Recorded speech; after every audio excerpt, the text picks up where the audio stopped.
एक ऐसी जंग जो न ही ज़मीन पर लड़ी जा रही है और न ही आसमान में, और न सिर्फ भारत बल्कि पूरी दुनिया इसके निशाने पर है। दरअसल अमेरिका की जो टेक्नोलॉजिकल कंपनीज़ है वो पूरी दुनिया के लिए पायनियर मानी जाती है। अमेरिका पूरी दुनिया में टेक्नोलॉजी की फील्ड में सुपर पावर माना जाता है, चाहे फिर वो प्रोग्रामिंग हो, क्लाउड कंप्यूटिंग हो या फिर आर्टिफिशियल इंटेलिजेंस हो। इसका लोहा पूरी दुनिया ने माना है। लेकिन कुछ ही समय पहले चाइनीज़ हैकर्स ने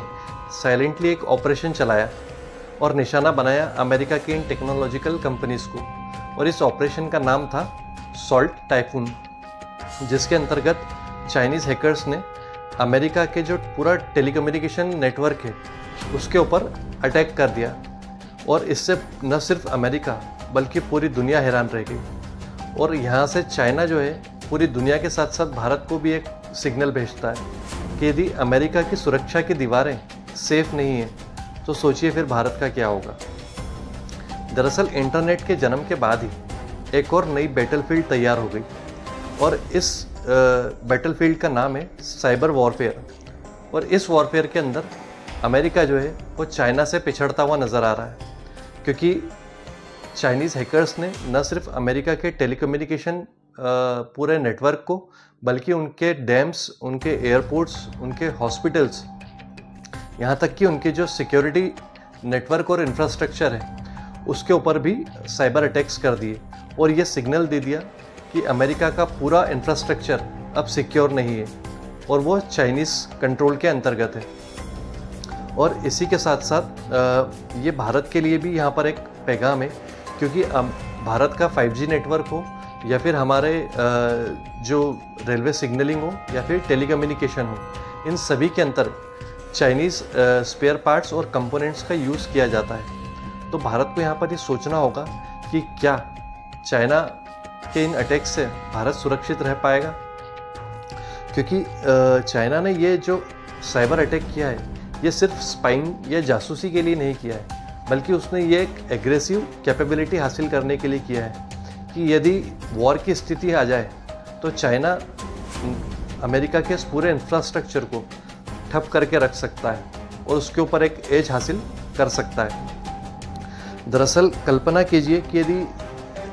किसी भी संकट के समय यदि हमारा पावर ग्रिड सिस्टम पूरी तरीके से कोलैप्स कर जाए, या फिर हमारी जो टेलीकम्युनिकेशन कनेक्टिविटी है, हमारी जो डिजिटल स्पेस है, यदि वो कोलैप्स कर जाए वॉर के समय, तो क्या स्थिति उत्पन्न हो जाएगी। दरअसल बीजिंग की रणनीति बिल्कुल साफ है कि वो पूरी दुनिया के ऊपर अपनी निगरानी रखना चाहता है, और भारत और अमेरिका के लिए स्थिति और ज़्यादा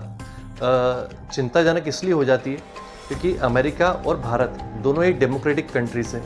लेकिन चाइना जो है वहाँ पर डिक्टेटरशिप चलती है। ये एक दो-धारी तलवार है, क्योंकि ये न सिर्फ एक शील्ड का काम करती है बल्कि एक धारदार तलवार का भी काम करती है। और भारत और अमेरिका जैसी डेमोक्रेसी के लिए स्थिति चिंतामय इसलिए हो जाती है क्योंकि यहाँ पर मैक्सिमम जो फैक्ट्रीज़ हैं वो प्राइवेट हैंड्स के हाथों में, यानी कि प्राइवेट कंट्रोल में है, और जो प्राइवेट स्पेस है उसकी ऑनरशिप में ये सारा इंफ्रास्ट्रक्चर होता है, और इसीलिए उसके ऊपर कोई सेंट्रलाइज कंट्रोल नहीं किया जा सकता गवर्नमेंट के एंड से। अमेरिका में जो वहाँ के छोटे से छोटे शहर है, वहाँ की चाहे वो म्यूनसिपैलिटी लेवल हो या फिर उस सिटी का जो डैम हो या फिर वहाँ की जो लोकल एडमिनिस्ट्रेशन हो, वो सभी जो है जो लोकल या फिर पुराने सॉफ्टवेयर हैं उनके द्वारा वो रन किए जा रहे हैं, और उनमें जो पासवर्ड यूज़ किया जा रहा है वो भी जो डिफ़ॉल्ट पासवर्ड होता है वही यूज़ किया जा रहा है। ऐसी स्थिति भारत के साथ भी है। तो यदि चाइना चाहे तो इसको बहुत इजीली अटैक करके कंट्रोल कर सकता है। यहाँ पर भारत और अमेरिका में सिर्फ अंतर ये है कि इनसिक्योर तो हम भी उतने ही हैं, लेकिन हमारा स्केल जो है वो अमेरिका से काफ़ी कम है।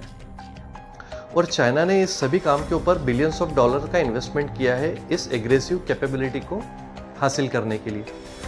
2015 में चाइना ने अमेरिका के साथ एक साइबर सिक्योरिटी एग्रीमेंट साइन किया था, लेकिन इसने बाद में कुछ ही समय के बाद इस एग्रीमेंट को तोड़ दिया।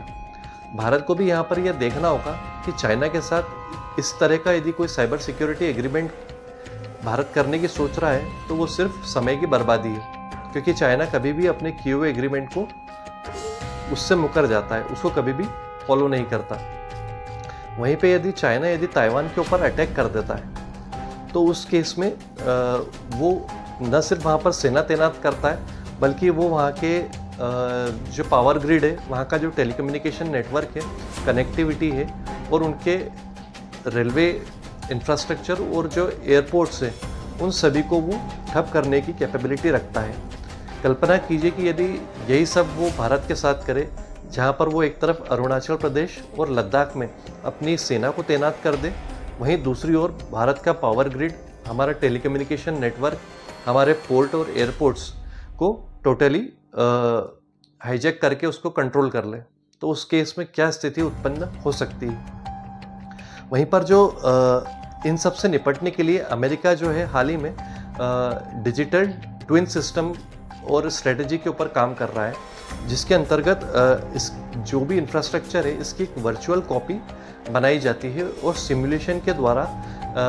ये डिसाइड किया जाता है कि यदि अटैक हुआ तो उस केस में उससे किस तरीके से निपटना है। और भारत को भी यहाँ पर डिजिटल ट्विन स्ट्रेटजी के ऊपर काम करना होगा, ताकि किसी भी हमले के होने से पहले उससे न सिर्फ उससे बचना कैसे है, बल्कि साथ साथ स्मार्ट मैनेजमेंट की टेक्निक के ऊपर भी भारत को काम करना होगा। इसी के साथ भारत के लिए एक और चुनौती ये है कि इस तरह की स्थितियों से निपटने के लिए आपको न सिर्फ टेक्निकल इन्वेस्टमेंट, बल्कि पॉलिटिकल विलिंगनेस, पॉलिटिकल विल के साथ साथ आपको इसमें प्राइवेट इन्वेस्टमेंट की भी आवश्यकता होती है, क्योंकि अमेरिका में भी यही सब रुकावटें हैं। क्योंकि वहाँ पर अब खतरा इतना ज़्यादा बढ़ चुका है कि अमेरिका के लिए अब ये मजबूरी हो गया है। लेकिन भारत को ये देखना होगा कि किसी बड़े हमले होने से पहले ही हमें इस तरीके की स्ट्रेटजीज अपनानी होगी, ताकि डैमेज जो है उसको ज़्यादा से ज़्यादा मिटिगेट किया जा सके। वहीं पर अब बात सिर्फ रक्षा की नहीं, बल्कि एग्रेसिव कैपेबिलिटीज़ की आ गई है, और भारत को अब ये स्पष्ट करना होगा कि यदि चाइना की तरफ से इस तरह का यदि कोई अटैक किया जाता है तो उस केस में भारत को भी जो चाइना की PLA है उसकी न सिर्फ लॉजिस्टिक्स, बल्कि उसकी जो सैटेलाइट कम्युनिकेशन है और जो उसका डिजिटल नेटवर्क है, उसके ऊपर भी उसी लेवल का अटैक किया जाएगा। ये सिग्नल भारत को चाइना को क्लियरली भेजना होगा, और न सिर्फ सिग्नल भेजना होगा, उसके लिए पहले भारत को अपने एंड पे ये कैपेबिलिटीज़ को डेवलप करना होगा। और इसी के साथ अंत में अब पूरी दुनिया ये देख रही है कि जहाँ भारत और अमेरिका दोनों ही चाइना के निशाने पर हैं, और दोनों ही कंट्रीज़ जो हैं डेमोक्रेटिक कंट्रीज़ हैं, और यदि डेमोक्रेसी के अंतर्गत क्या ये दोनों कंट्रीज़ चाइना के इन अटैक्स के खिलाफ, उसकी ये जो मालवेयर प्रैक्टिसेस हैं उसके खिलाफ अपने सेफगार्ड्स को इस्टेब्लिश कर पाती है इफ़ेक्टिवली, या फिर जो चाइना का मॉडल है यदि ऐसा नहीं कर पाते हैं तो चाइनीज़ मॉडल को एक बेंचमार्क के तौर पे देखा जाएगा पूरी दुनिया में। और आज के समय में यदि कोई भी युद्ध होता है तो वो न सिर्फ सीमा पर होगा, बल्कि वो आपके और हमारे घर में भी लड़ा जाएगा। आप इस बारे में क्या सोचते हैं? कमेंट करके ज़रूर बताइएगा।